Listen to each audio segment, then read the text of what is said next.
موت نافرمانی کی حالت میں کہیں نہ آ جائے تمہیں.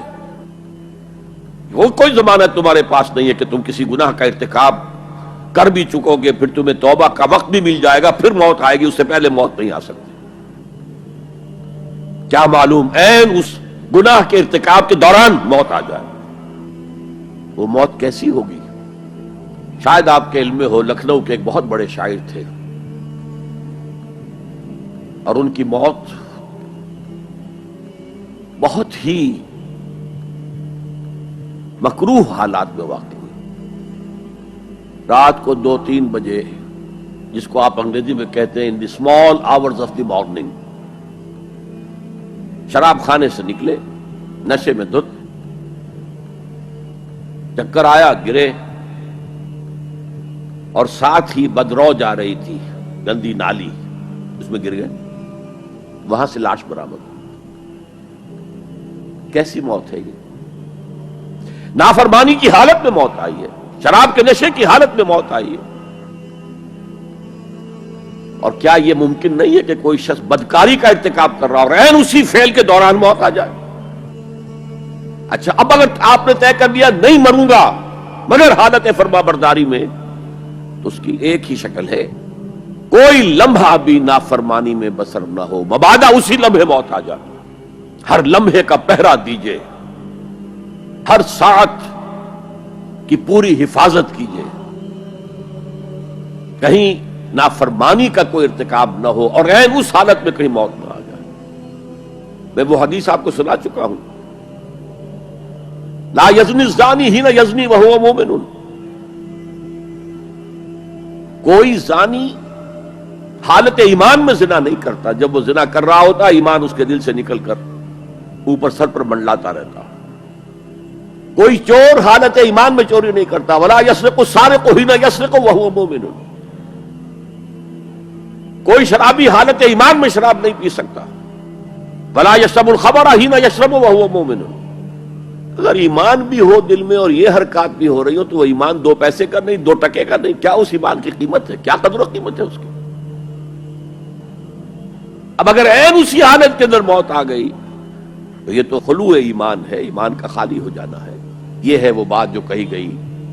اب یہ اسلام اور تقوی، ان دونوں کو یہاں نوٹ کر لیجئے. یا ایھا الذین آمنوا اتقوا اللہ حق تقاتہ ولا تموتن الا وانتم مسلمون. اے ایمان کے دعوے دارو، اللہ کا تقوی اختیار کرو جتنا کہ اس کے تقوی کا حق ہے، اور دیکھنا موت نہ آنے پائے مگر فرما برداری کی حالت میں. اب یہ اینٹیں اگر پختہ ہو گئی ہیں، ہم نے جہاد کے مختلف مراحل ان پر غور کیا تھا. پہلا مرحلہ کیا تھا؟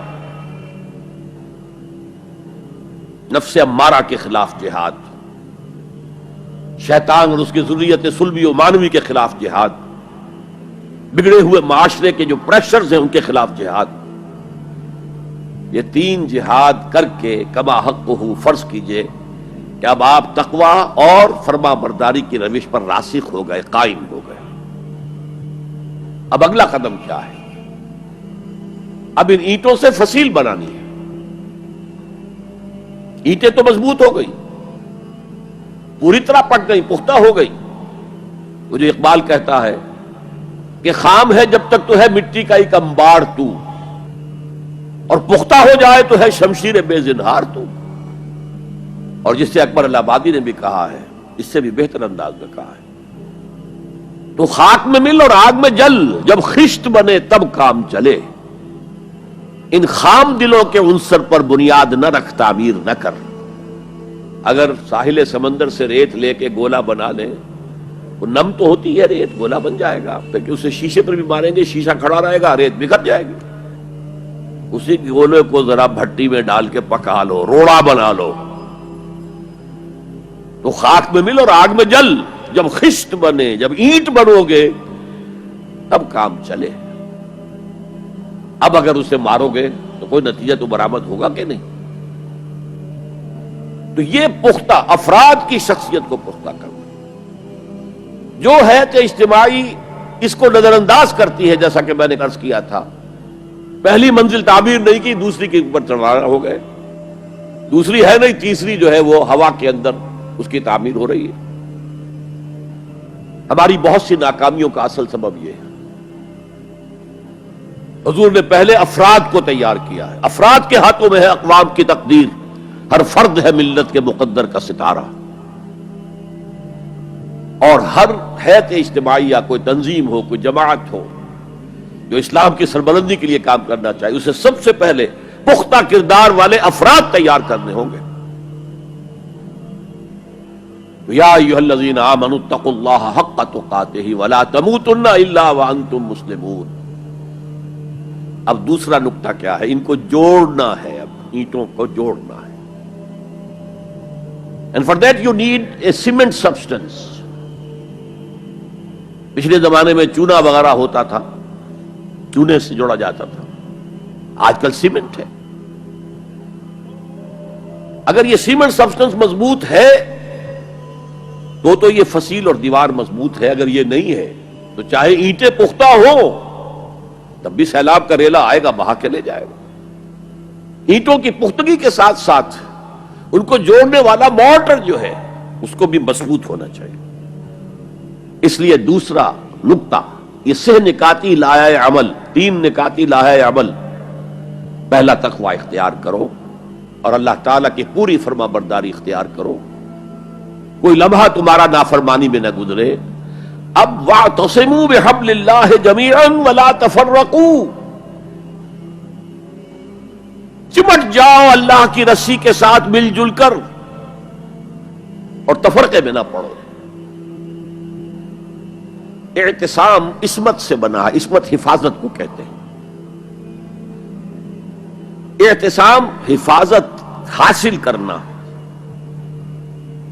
جیسے آپ دیکھتے ہیں کہ کسی بچے کو اگر کوئی خوف لاحق ہو جائے، کوئی ڈرائے، وہ آئے گا، دوڑے گا ماں کی گود میں آ کر ماں سے چمٹ جائے گا۔ وہ یہ سمجھتا ہے اپنے چھوٹے سے ذہن کے مطابق میں قلعے میں آ گیا ہوں۔ یہ دوسری بات ہے کہ کوئی سفاک انسان، جیسے فسادات ہوتے ہیں یا جیسا کچھ سن 47 میں ہوا تھا، کوئی سفاک بھیڑیا صفت انسان آئے، بچے کو کھینچے ماں کی گود سے، اچھالے اور کسی نیزے میں پرو لے۔ لیکن بچہ یہ سمجھتا ہے کہ میں آ گیا ہوں، پناہ میں آ گیا ہوں، قلعے میں آ گیا ہوں۔ تو یہ ہے اعتصام۔ اور عجیب بات یہ ہے کہ جو اس سورہ مبارکہ کی جو ہم نے شروع کی ہیں آیات، وہاں سے ایک آیت پہلے جو ہے 10ویں رکوع کی آخری آیت، وَمَن يَعْتَصِم بِاللَّهِ فَقَدْ هُدِيَ إِلَىٰ صِرَاطٍ مُسْتَقِيمٍ۔ یہاں حبل اللہ نہیں ہے، جو اللہ کے ساتھ چمٹ جائے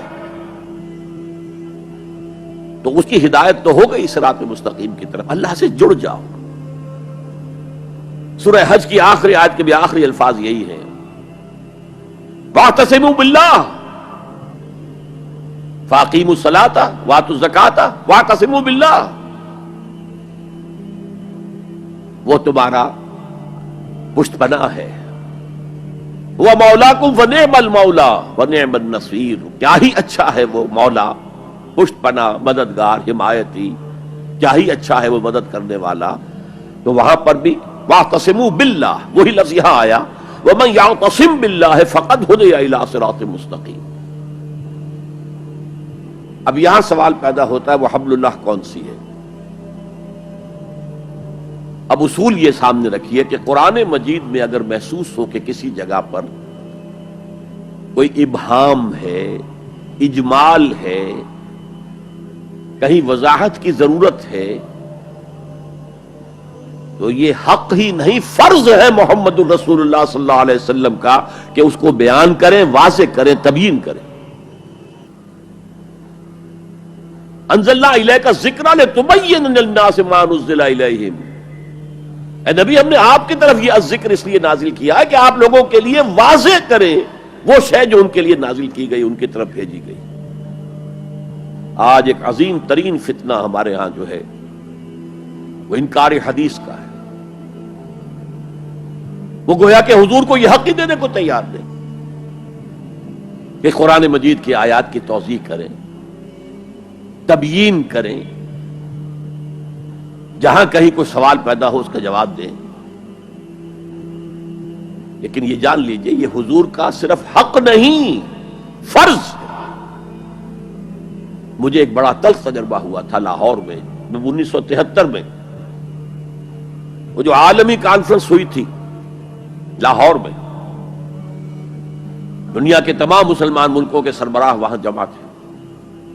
تو اس زمانے میں اس آیت کا بڑا چرچا تھا، اخبارات میں بھی بڑے بڑے اشتہار شائع ہو رہے لوگوں کی طرف سے، وَاعْتَصِمُوا بِحَبْلِ اللَّهِ جَمِيعًا وَلَا تَفَرَّقُوا۔ رکشاؤں کے پیچھے بھی بینر لگے ہوئے ہیں، ٹیکسیوں کے پیچھے بینر لگے ہوئے ہیں، وَاعْتَصِمُوا بِحَبْلِ اللَّهِ جَمِيعًا، بینر آویزاں ہیں سڑکوں پر جا بجا۔ لیکن میں ایک پریس میں گیا کہ جہاں میری ایک کتاب چھپ رہی تھی اور تاخیر ہو رہی تھی، تو میں ذرا ان سے کہنے گیا جلدی کرو۔ وہاں ایک صاحب آئے ہوئے تھے اور بدقسمتی سے آزاد کشمیر، جو ہمارے ہاں آزاد کشمیر کہلاتا ہے، آپ کے ہاں وہ مقبوضہ کشمیر کہلائے گا، اس کے وہ محکمہ جو انفارمیشن ڈپارٹمنٹ کے سیکرٹری تھے، اہم تھے۔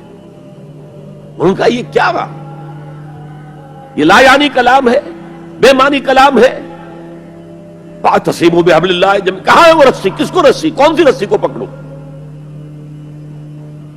بہت صدمہ ہوا، لیکن کیا کیا جائے؟ اصل میں کمیونسٹ ذہن کے تھے۔ اب اس لیے وہ اللہ کے رسول نے واضح کیا ہے کہ حبل اللہ کون سی ہے۔ میں وہ حدیث آپ کو سنا چکا ہوں، حضرت علی رضی اللہ تعالیٰ عنہ سے جو مروی ہے، نبی اکرم صلی اللہ علیہ وسلم، ترمذی شریف اور دارمی یا بہقی میں موجود ہے، تو اس میں یہ الفاظ میں ہوا حبل اللہ المتین وہو الذکر الحکیم وہو الصراط المستقیم۔ حضرت علی فرماتے یہ ہیں کہ میں نے سنا حضور نے ارشاد فرمایا ان قریب ایک بہت بڑا فتنہ رونما ہوگا، انہا ستکون فتنۃ۔ میں نے سوال کیا مل مخرج منہا یا رسول اللہ، اے اللہ کے رسول فرمائیے اس سے نکلنے کا راستہ کون سا ہوگا، مخرج کون سا ہوگا، ایگزٹ کون سا ہوگا؟ یا آپ کے ہالز میں جہاں ایگزٹ لکھا ہوا ہوتا ہے سرخ سی بتیوں کے ساتھ، عرب ممالک میں مخرج لکھتے ہیں اس کو، نکلنے کی جگہ، بھاگنے کی جگہ، اگر کہیں دھواں بڑھ جائے، کہیں آگ لگ جائے تو بھاگو ان روشنیوں کی طرف، ان دروازوں کی طرف، وہ کھل جائیں گے۔ تو جب حضور نے فرمایا کہ انہا ستکون فتنۃ، تو حضرت علی کہتے میں نے پوچھا بل مخرج منہا یا رسول اللہ، فرمایا کتاب اللہ، فتنوں سے بچانے والی اور فتنوں سے نکالنے والی شے صرف کتاب اللہ ہے۔ فیہ خبر ما قبلکم ونبأ ما بعدکم وحکم ما بینکم، اس میں تم سے پہلے جو اقوام تھی ان کی خبریں موجود ہیں، تمہارے بعد آنے والی جو چیزیں ہیں ان واقعات کا تذکرہ موجود ہے، اور تمہارے درمیان جو اختلافات بھی رونما ہو سکتے ہیں ان سب کا حل موجود ہے۔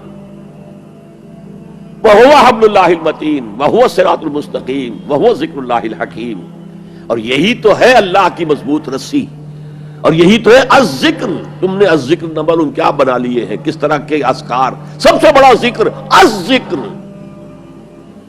یوں سمجھیے دی ریممبرنس از قرآن، اور یہی صراط المستقیم ہے جس کی تم ہر نماز کی رکعت میں استدعا کرتے ہو، اہدنا الصراط المستقیم، یہ صراط مستقیم ہے تو صحیح۔ تو حبل اللہ قرآن ہے۔